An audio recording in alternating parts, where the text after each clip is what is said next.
Hello, it's me again, Kunay. So, hello mga guys. So, ang tagal ko rin hindi nakapag-post ng vlog or matinong vlog. Mostly para mga clip-clip lang, ganun, pang reels. And so, ito, ang tagal ko hindi nakapag-voice over. So, ito, umpisan ko. Dahil nag-check ako sa phone ko, guys. Sobrang puno na yung phone ko and na-check ko.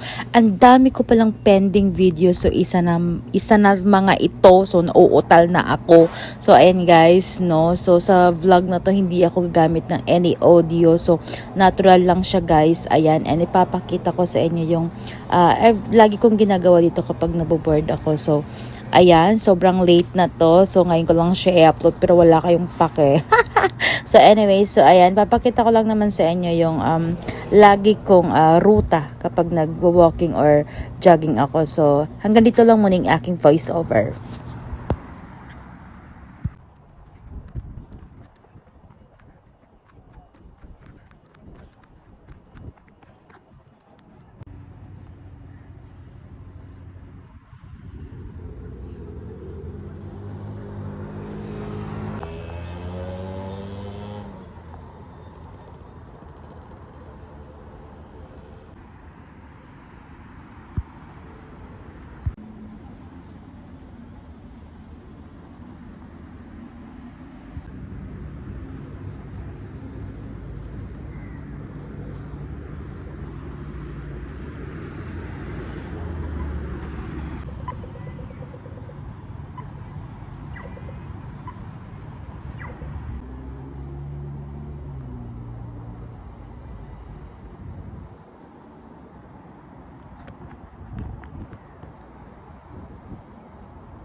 So, ayan dito guys, habang naglalakad ako, so, nakita ko ang dami ngayong mga aso na pinapalaro. So, tumambay muna ako dito. Syempre, mahilig din ako sa aso. So, ayan. So, nakakatuwa sila. Alam mo yung kapag stress ka, kahit aso lang yung nakikita mo, talagang tanggal yung problema mo, nakakabigay talaga siya ng peace. Kasi alam mo yung pag tinitignan mo yung mga aso, parang ang saya-saya lang nila, wala silang pinaproblema sa mundo, 'di ba? So ayan, ang cute nila. Tapos ayan guys, so may dumating na labrador.